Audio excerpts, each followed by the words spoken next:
compartiendo de forma sincrónica. Paula no trae su listadito hoy. No, más tarde. Más tarde. Ah, vaya, no, yo ya me había asustado. ¿Y los demás?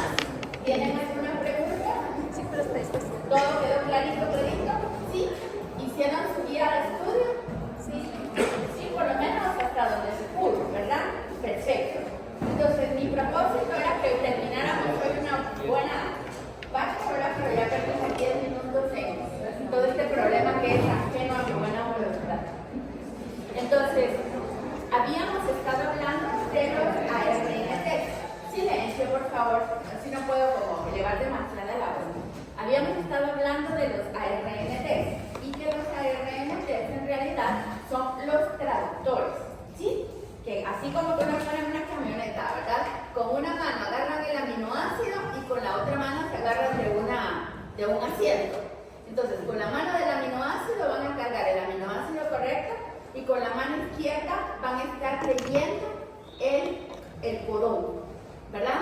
Esta es la mano que está agarrando el codón y esta es la mano que está agarrando el aminoácido, ¿sí? Pero entonces la pregunta del millón es, ¿y cómo sabe el dichoso ARNT? El aminoácido tiene que cargar dependiendo del codón que vaya a leer. Resulta que el ARNT no lo sabe, pero lo tiene codificado en su cuerpo, literal, sí, literal. ¿Por qué razón? Porque vamos a tener a una familia de enzimas que se llaman ARNT sintetasas que van a poder leer qué dice el anticodón, a qué corresponde el ARNT y entonces les van a cargar en este bracito el aminoácido correspondiente, ¿sí? Y esto va a constituir un segundo código genético. ¿Qué pasa a la hora de llegar al ribosoma? El ribosoma es ciego. Al ribosoma es un ARNT, viene y se le sienta sobre un codón y trae un aminoácido incorrecto, el ribosoma no lo sabe, no lo puede distinguir y lo va a pegar. ¿Sí? Entonces, el proofreading aquí va a realizarse a la hora de cargar el aminoácido sobre la ARNT y por eso les digo que son las enzimas ARNT sintetasas las que van a poder leer este segundo código genético. ¿Sí? ¿Está claro para todos? Muy bien. Entonces, como habíamos dicho en la primera diapositiva que les puse de esta clase, es que vamos a ver que el proceso completo de traducción lleva 5 fases, ¿sí? La primera de ellas es la activación del aminoácido, es decir, la carga de un aminoácido sobre su ARNT correcto. Eso es cargar a un aminoácido, ¿verdad? Y su activación se va a referir a que lo vamos a cargar en enlace éster sobre la ARNT. Entonces, al estar en enlace éster sobre la ARNT, al momento de que ese enlace se rompa, le va a dar energía suficiente al carboxilo para establecer un enlace peptídico con el otro aminoácido de la secuencia, ¿sí? Entonces ven ustedes que a la hora de pegarle nosotros un aminoácido, estamos cargando el ARNT y estamos activando el aminoácido. ¿Están claros los dos conceptos? Necesito que los tengan claros porque se los vamos a preguntar en preguntas de comprensión. ¿Está claro para todos? ¿Sí? Muy bien. Entonces, la activación del aminoácido o su carga debe completar 2 requerimientos químicos fundamentales para que pueda haber una síntesis de polipéptidos. Primero, lo que les dije, activar el carboxilo de cada aminoácido para poder establecer el enlace peptídico. Y luego el establecimiento de un nexo entre cada nuevo aminoácido que se agregue a la cadena y que éste corresponda a la información que está codificada en el ARN mensajero que se va a traducir. Como les digo, ¿de qué me sirve pegar un aminoácido ya activado si no corresponde al codón que estoy leyendo? ¿Verdad? Voy a poner al ribosoma a hacer una proteína que no tiene nada que ver con la codificación y eso nos mata, ¿verdad? Eso nos mataría. Entonces, el evento crítico es la unión del aminoácido correcto al ARNT correcto, ¿verdad? Porque el ARNT correcto es el que lo va a colocar en el péptido naciente y a esto le vamos a llamar que va a ser el elemento de fidelidad en la traducción, ¿sí? Acuérdense que fidelidad significa ser exacto, ¿sí? Entonces va a tener que ser una traducción fiel a lo que viene codificado en el ARN mensajero. Entonces el encargado de esta fidelidad es esta parte de aquí, este proceso del aminoácido correcto sobre el ARNT correcto, ¿sí? Muy bien, entonces, como les decía, las enzimas no las hemos visto antes, en biología molecular, y pienso que no las vieron en bioquímica tampoco. Se llama aminoácido ARNT o tRNA sintetasas, ¿verdad? Que son las encargadas de hacer este proceso clave. Entonces, van a esterificar los aminoácidos al ARNT correspondiente. Con esto lo vamos a activar para que el aminoácido que tenga esa energía del enlace, ¿verdad? Este que se va a romper, pueda formar el enlace peptídico. Y entonces tenemos que entender que hay un aminoácido ARNT sintetasa por cada aminoácido y su correspondiente ARNT. Aunque recuerden que vimos que cuando tenemos codones que tienen las dos primeras posiciones idénticas y codifican por el mismo aminoácido, pueden utilizar un mismo ARNT, dependiendo del bamboleo, ¿verdad? ¿Se acuerdan que les dije del bamboleo? Entonces, ahorita, el lunes, ayer, anteayer, les subí su hojita de trabajo para que practiquemos el bamboleo, ¿verdad? Y cuando lo hayamos practicado, creo que esto va a terminar de quedarnos más claro de por qué cuando es un mismo aminoácido codificado por dos codones diferentes, pero que solo varían en la tercera posición de bamboleo, pueden utilizar el mismo ARNT. Y si no cumple con eso, cada uno tiene su ARNT. ¿Sí? Muy bien. Entonces, tenemos dos clases de aminoácido ARNT sintetasas y son totalmente diferentes porque tienen diferentes estructuras primarias, es decir, tienen secuencias diferentes y terciarias, es decir, tienen una conformación tridimensional distinta y el mecanismo de reacción es diferente también. De hecho, Leninger dice que ¿por qué tenemos dos tipos de ARNT sintetasas que no evolucionaron de un mismo gen común? Permanecen oscuras las razones. Así es la traducción literal de lo que dice Leninger todavía ahorita en la edición del 2021. Así es que la razón es desconocida, pero existe, ¿verdad? Y entonces a mí me gusta esta figurita, la saqué del mundo de la célula, porque Leninger nos lo deja a la imaginación. Pero a mí me gusta mostrarlos, ¿verdad? Aquí podemos ver, aquí tenemos a la aminoácido ARNT sintetasa, que es una enzimita muy interesante porque tiene un sitio para la unión del aminoácido, tiene un sitio de unión al ATP, y cuando tenemos al aminoácido unido al AMP y se haya retirado el pirofosfato, los dos fosfatos que le suelta, digamos, ¿verdad? Va a tener un cambio conformacional que le va a permitir entrar al ARNT correcto. ¿Sí? Entonces, al entrar el ARNT correcto, vamos a retirar el AMP, se va a establecer el enlace este, y ya una vez formado el aminoácido correcto con el ARNT correcto, aquí está el antípodo, entonces ya puede liberarse de la enzima y la enzima puede retomar su forma original y reciclarse. ¿Sí? Entonces, ya ven ustedes acá que vamos a necesitar como cofactor el magnesio más 2. Si ustedes se fijan, y vamos a necesitar una molécula de ATP. Entonces, se pega el ATP, se pega el aminoácido, vamos a tener una reacción, como les digo, en donde el ATP pierde dos grupos fosfatos y el AMP se une al aminoácido, y aquí tenemos el sitio activo para que encaje, ¿verdad? Un encajamiento inducido de un ARNT particular. Que si va a encajar solo por forma, no. Resulta que aquí la enzimita va a leer como que fuera un código braille. Va a mirar, ¿se acuerdan que se los grabé? En dónde tienen todos esos nucleótidos modificados, en qué posiciones, y dónde va a tener enlaces no Watson y Crick. Y entonces todo eso, la forma y los lugares donde se lo están viendo, porque seguro hay protuberancias, hay piquitos y cosas, ¿verdad? Le tiene que encajar perfectamente, y esta es la manera en que lo reconoce y hace el enlace. ¿Está claro para todos? ¿Sí? ¿No? Si no me dicen, no sé. Está muy bien. Stephanie siempre me dice la verdad. ¿Está claro? Bueno, perfecto. Entonces, aquí lo cataliza la formación de un enlace éster entre el carboxilo y el grupo hidroxilo 3' terminal del ARNT apropiado en 2 pasos. Entonces, ustedes se acuerdan del brazo aminoacídico. Al brazo aminoacídico hubo una modificación que yo le hice. Te coloqué un tripéptido, ¿verdad? Entonces, la adenina final, ahí es donde yo voy a venir y le voy a colocar el aminoácido, ¿verdad? Entonces, el aminoácido y la molécula de ATP entran en la enzima, el ATP pierde el pirofosfato, el AMP resultante se va a unir al aminoácido formando un aminoacil AMP. Aquí lo tenemos y se retiró el pirofosfato.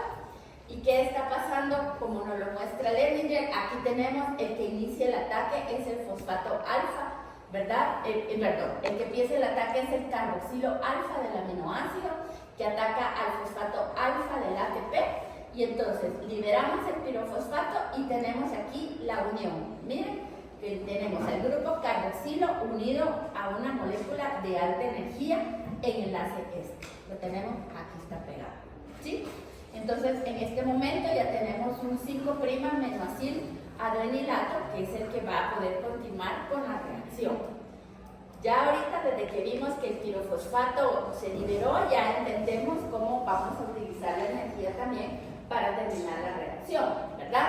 Entonces, aquí está, el ARNT se une covalentemente al aminoácido en enlace éster, desplazando al AMP. El aminoácido ANT se va a liberar de la enzima y ya la tenemos lista para funcionar, ¿sí? ¿Esto dónde va a suceder? ¿En el citoplasma o en el núcleo? En el citoplasma, exacto. Y entonces aquí tenemos las dos clases. Lehninger se desplaya un poco, pero decidimos con la licenciada Rosario no profundizar demasiado en la estructura y la función diferente de las dos sintetasas, porque este capítulo es espeso. Si a mí me da sueño leyéndolo, ya se pueden imaginar. Si cuando a mí ya me da sueño leer biología molecular, porque el asunto es espeso. Y ahí sí estoy así un poco así. Entonces dije, esto es demasiado. Entonces, solo para que lo vean, tenemos a la clase 1, que es un monómero, y a la clase 2, que es un dímero. Entonces, la clase 1, aquí tiene el sitio donde se le une el ATP y miren cómo está leyendo el ARNT. El de la clase 2, miren, el de la clase 1 lee esta parte, digamos, la parte de adentro del piecito, ¿verdad? Esto es un piecito, lee la parte de adentro del piecito, pero resulta que las de tipo 2 leen la parte externa del piecito. Miren, lo lee por detrás y pueden leer dos simultáneamente. Como les digo, la existencia de estos dos está probada, nadie se lo está inventando, pero la razón y los momentos diferenciales en los que se usa remain obscure, así dice Lehninger, permanecen oscuros, no se sabe, ¿sí? Y por eso nosotros no vamos a entrar a más, solo vamos a ver que, por ejemplo, aquí tenemos nosotros pegada el aminoácido, aquí tenemos el AMP, es decir, aquí tenemos el aminoácido AMP.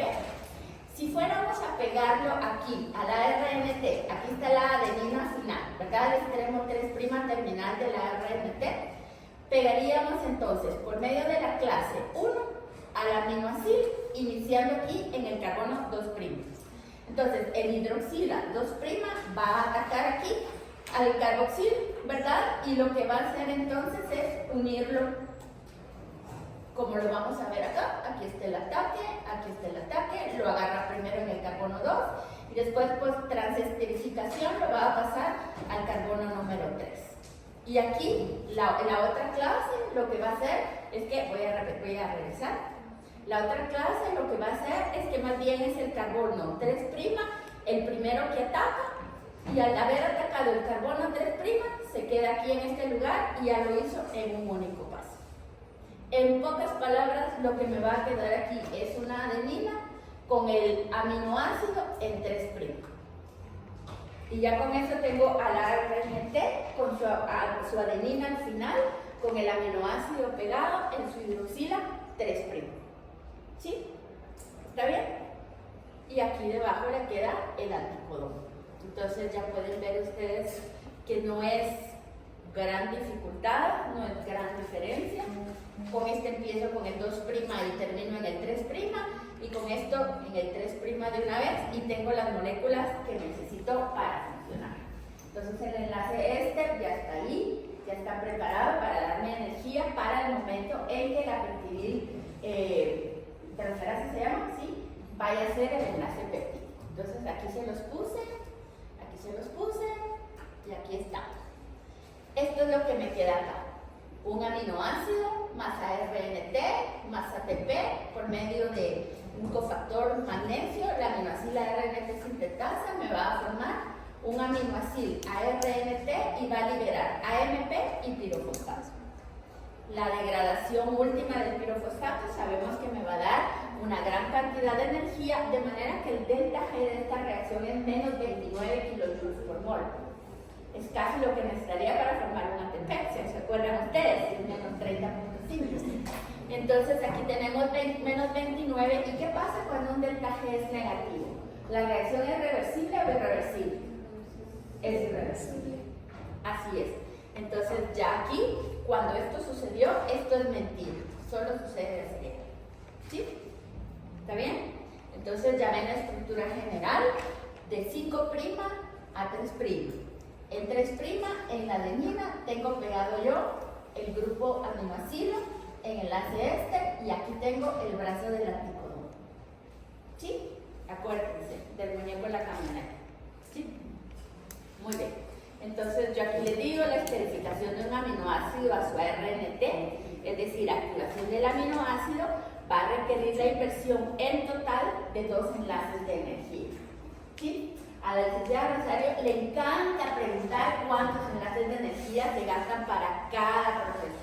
Entonces, si ahorita a la hora del sorteo a ella le toca preguntar sobre este proceso, segurito que se les va a preguntar.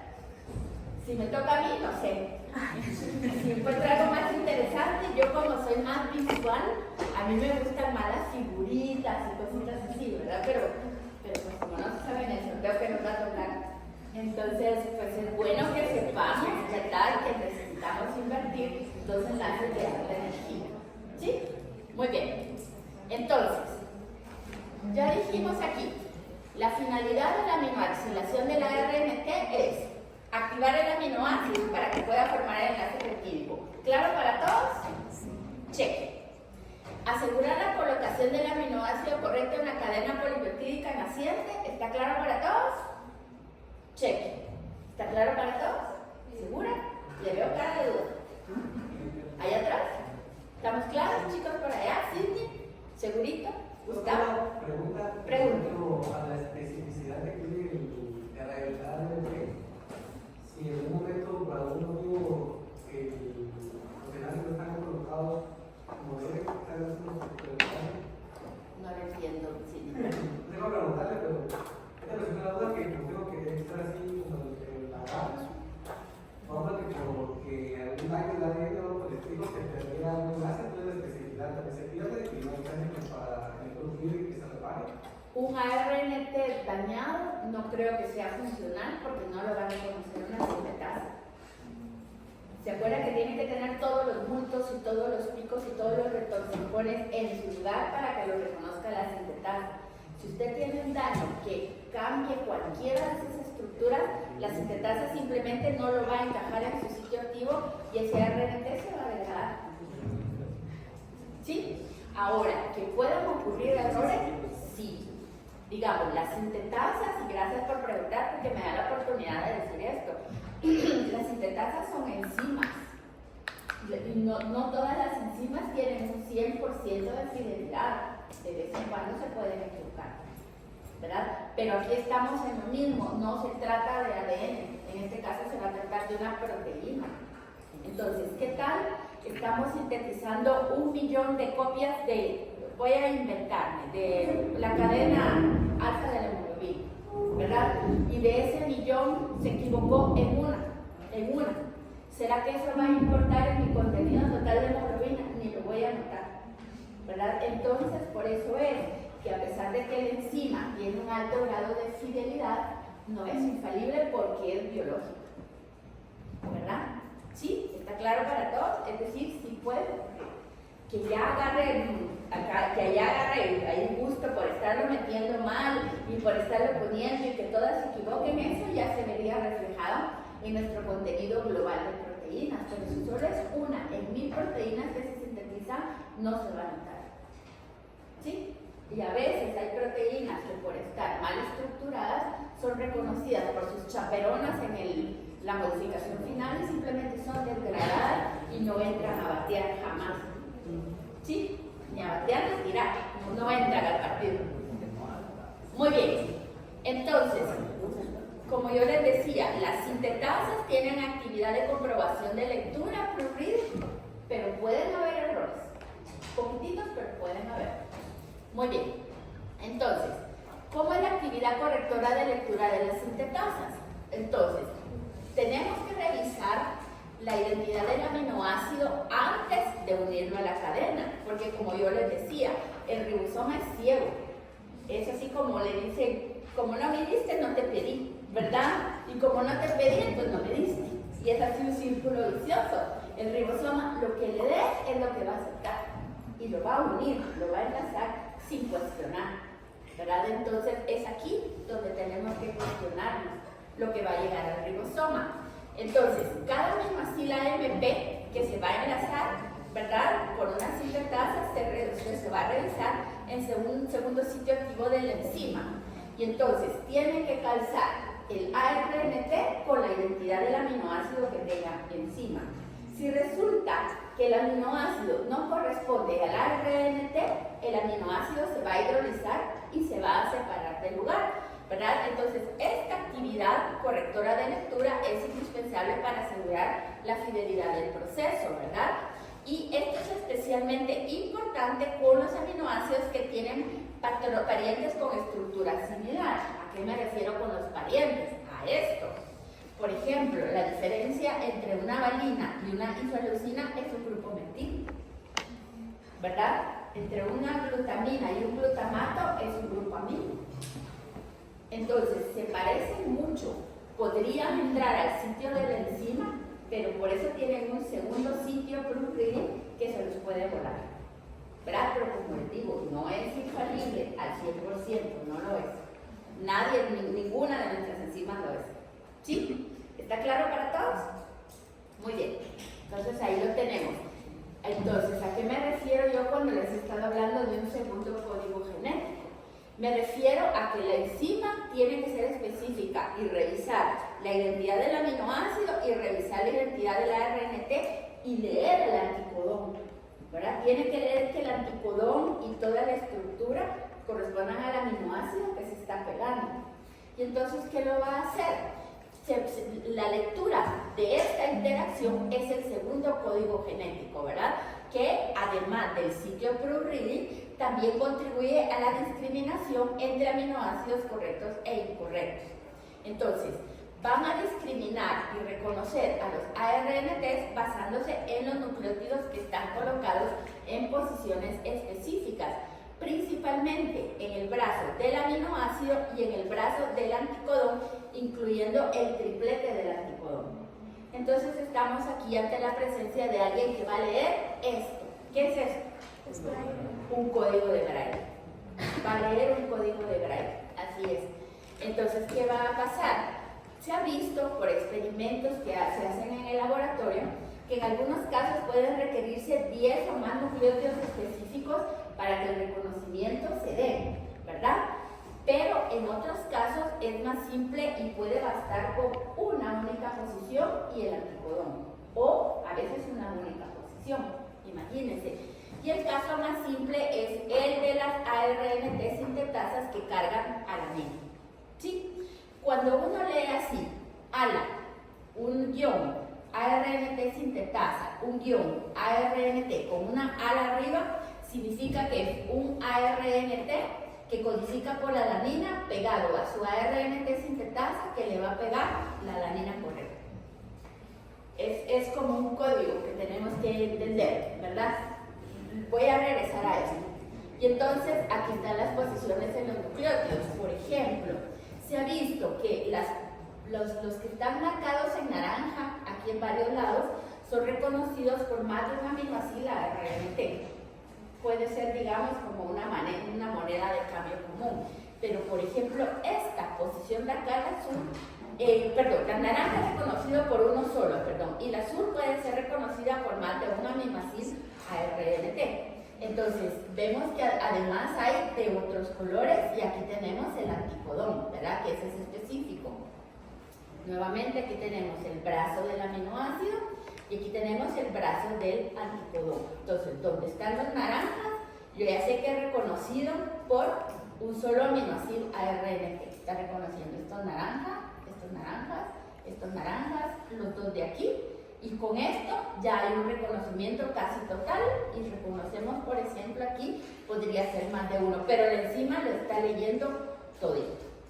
Entonces, la secuencia de la RNT y otros aspectos estructurales son importantes para dicho reconocimiento. Entonces, aquí el ejemplo, ¿verdad?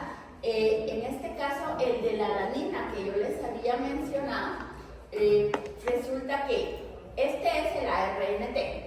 Se hizo un experimento en donde se vio que lo teníamos aquí todos los 76 pares de bases del ARNT y se vio que esta era una posición importante, un apareamiento poco común, una guanina con un uracilo, un GU, es no Watson-Crick.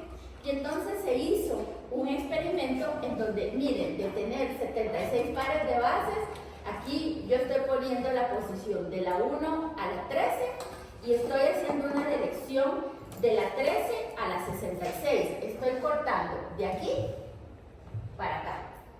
Quité todo esto, incluyendo el brazo del anticodón, y estoy partiendo desde acá. Entonces, de entre el 13 y 66 no hay nada, y solo con tener esta posición crítica en 70, un GU, y tener esta formita que entrara en el ribosoma, esta formita que entrara en la ARNT sintetasa, resulta entonces que fue suficiente para que cargara una alanina. Entonces, quiere decir que aquí no hay nada escrito. En algunos casos se van a requerir 10, en otros se van a requerir 4, en otros 3, y en otros casos basta una única posición importante, ¿verdad? Entonces, seguramente que este GU70 es específico para la alanina y no lo vamos a encontrar en ninguno otro de los ARNTs, ¿verdad? ¿Está bien para todos? ¿Está claro? ¿Alguien que no me haya entendido? ¿No? ¿Todo bien? ¿Gustavo? ¿Todo bien? Perfecto. Entonces, ¿cómo es la convención de los nombres? Aquí está. Cuando yo tengo un ARNT con un superscript aquí arriba, ¿verdad? Que está arriba y chiquitito, yo ya sé que es un ARNT que va a ser cargado como una alanina, ¿verdad? Es un ARNT que va a reconocer alanina. Y cuando ya está aminoacilado, vamos a tener entonces el guioncito que me va a decir alanil, ARNT, alanina o ala, ARNT, ala. Entonces yo ya sé que es un ARNT que lee alanina, que ya está cargada con una alanina. A eso se refiere, ¿sí? Lo que yo les expliqué anteriormente es cuando estaba incluso agregada, digamos, a su enzima. Por eso es que el nombre era todavía más alto, más largo, ¿verdad? Pero esto es lo que necesita decir. Entonces, el superíndice me está indicando cuál es el aminoácido que está destinado a cargar. Cuando solo me pongan ARNT ala, yo sé que es un ARNT todavía vacío, que va a leer alanina, pero que todavía está vacío. Cuando ya tenga el ala con un guioncito, significa que ya está cargado. ¿Sí? ¿Claro para todos? Muy bien. Perfecto. Entonces, la síntesis de la proteína, continuamos con la fase de iniciación. Entonces, en este momento vamos a requerir a los productores de la proteína, ¿verdad? Vamos a requerir que empiece la subunidad ribosomal 30S. Vamos a tener el ARN mensajero que codifica el peripéptido a sintetizar, que tiene que ser un ARN maduro, obviamente, ¿verdad? En el caso de los procariotas vamos a necesitar un ARNT formilmetionina cargado con la formilmetionina, porque yo les dije que aquí hay una diferencia evolutiva En los procariotas, el primer AUG codifica por formilmetionina, ¿verdad? Y en el caso nuestro, codifica por una metionina normal. Hay diferentes ARNTs para leer formilmetionina y diferentes para leer metionina en bacterias, ¿sí? Muy bien, vamos a necesitar 3 factores de iniciación, IF por Initiation Factor, IF1, 2 y 3.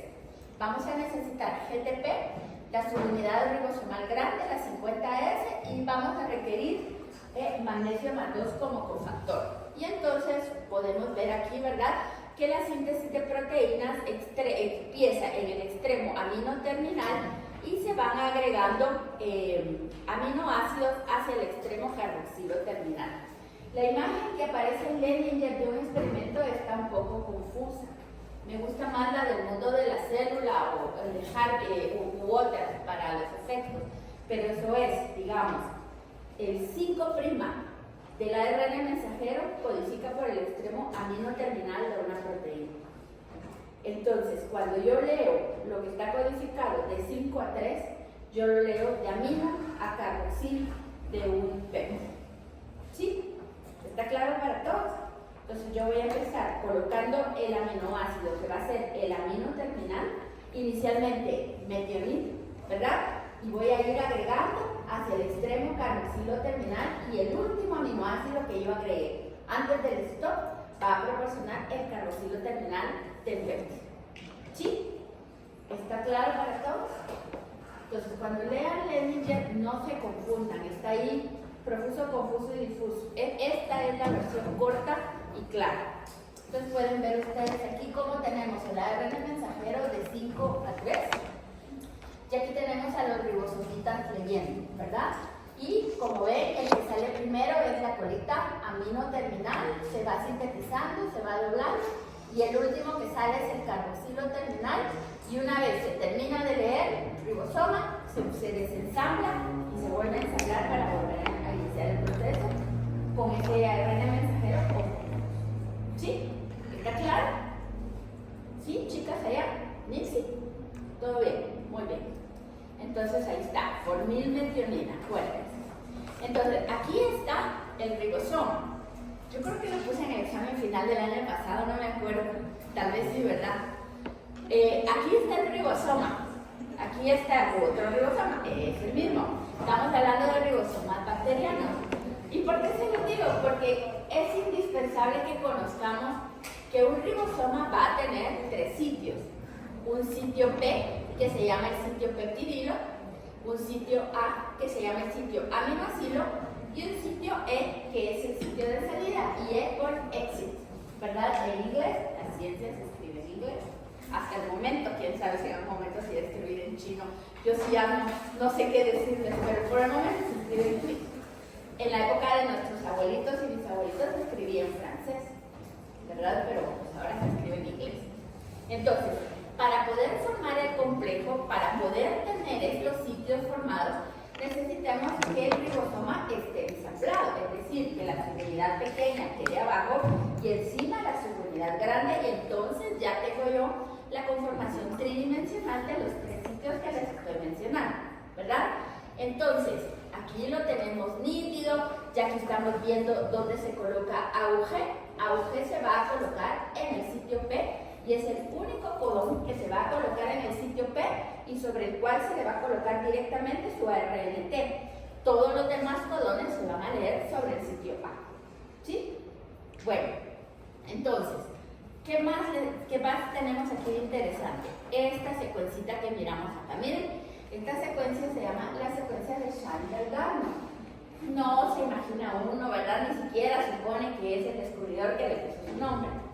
Entonces, resulta que esta secuencia de Chantal-Garno está sobre el ARN mensajero, o sea, no se equivoquen, no está en el ribosoma, está en el ARN mensajero, y es una secuencia consenso que les voy a mostrar en la próxima figura, que su función es guiar al ARN mensajero hacia la posición correcta en el ribosoma principalmente, y en la subunidad pequeña, y lo va a lograr pareando con el 16S ARN ribosomal de la subunidad chiquita, ¿verdad? Y entonces ya, cuando viene el ribosoma y encuentra que tiene una secuencia de Shine-Dalgarno pareada y tiene en P un AUG, sabe que el ARNT que entra aquí es el ARNT que lleva una formilmetionina.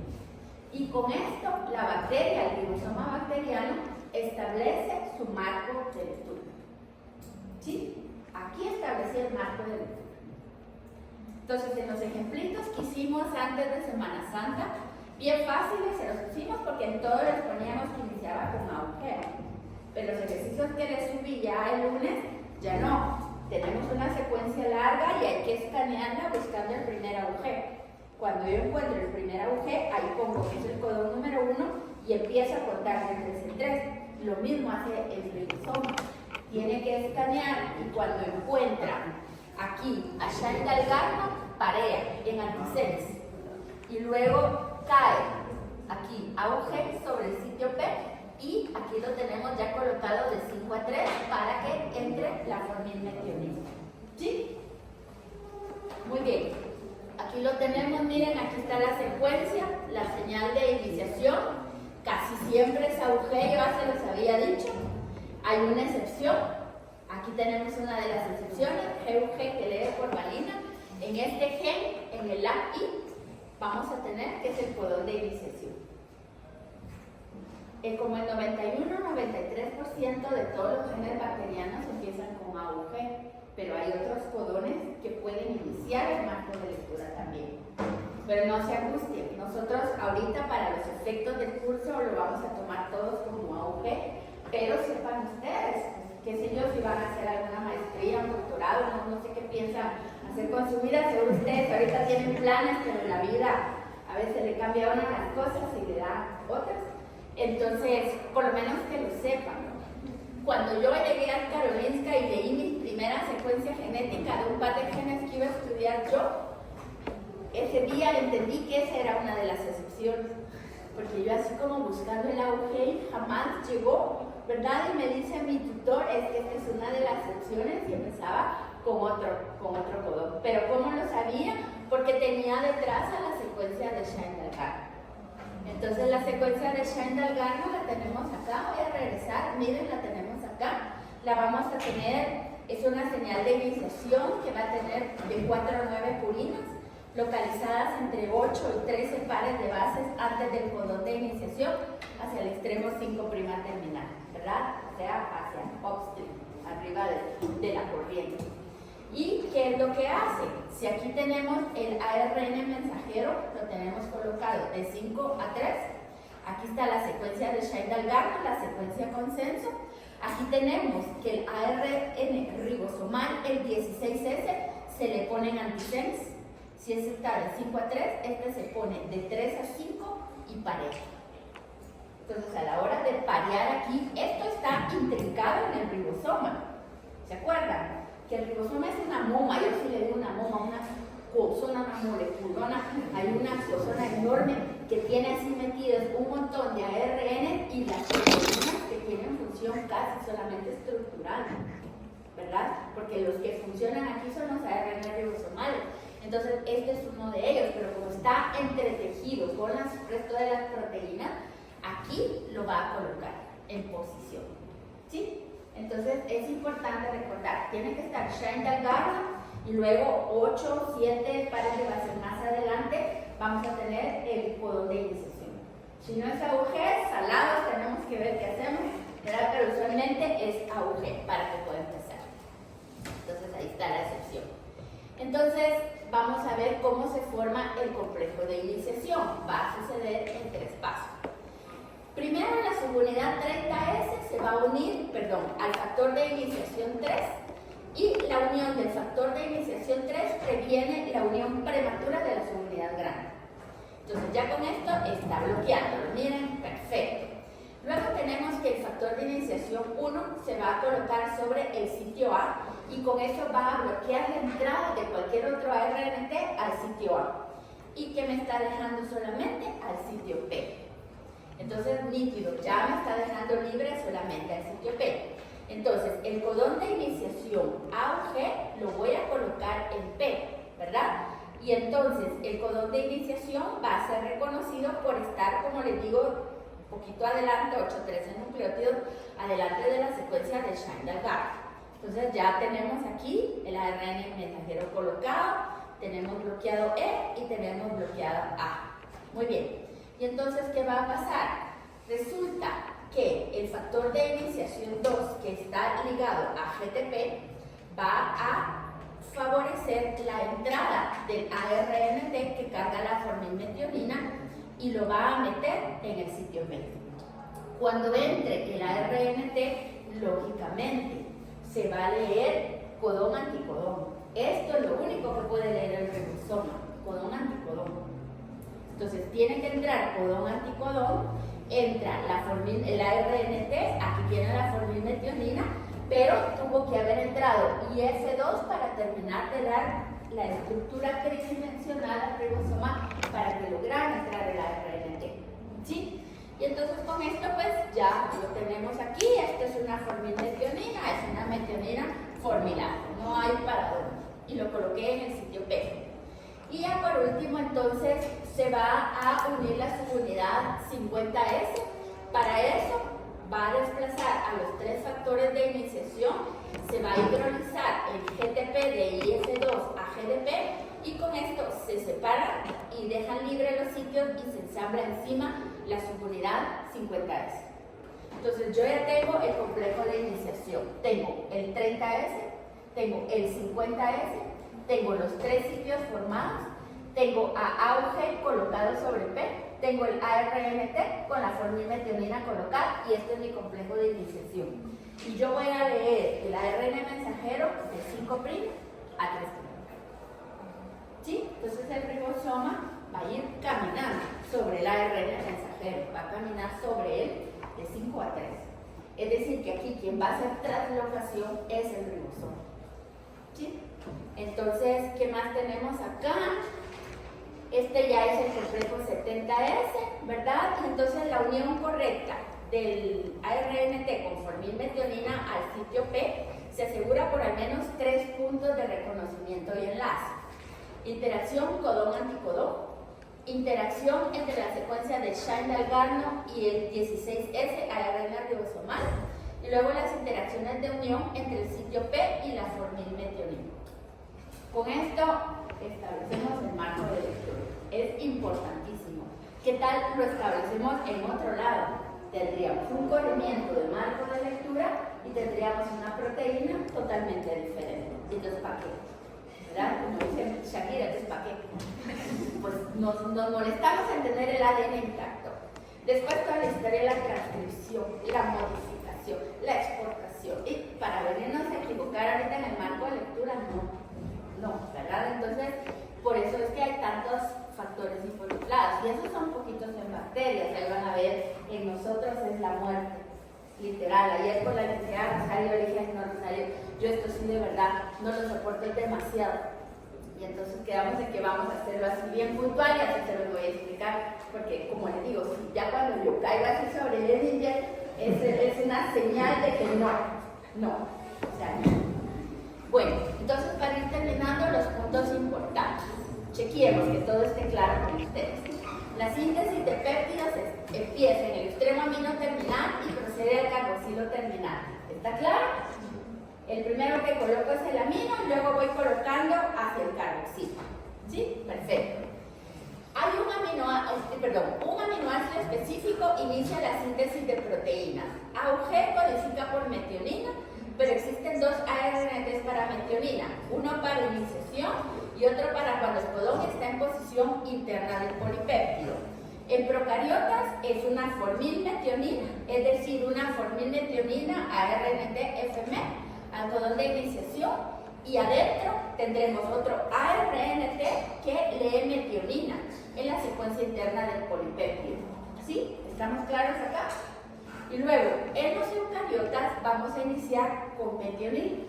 Entonces, ahí en la hoja de trabajo les dejé un ejercicio para que lo piensen, lo razonen un poquito, y entonces en nosotros cómo es que se va a saber que el AUG que se lee de iniciación y que ARNT entre ahí, y en los internos que ARNT es el que vamos a usar, si es el mismo diferente. Eso les voy a dejar que lo lean en el IEL, respondan su hoja de trabajo y en todo caso pues vamos a tener resolución de dudas, ¿sí? Y por último decirles que los cloroplastos y las mitocondrias no es para nadie sorpresa, no inician con metionina, sino inician con formilmetionina. Entonces, si se han visto ustedes a lo largo del curso de biología molecular, hemos podido constatar que la teoría endosimbionte se viene fuerte porque no hay cómo quitarnos la, ¿verdad? Pareciera que así es. ¿Alguna pregunta, chicos?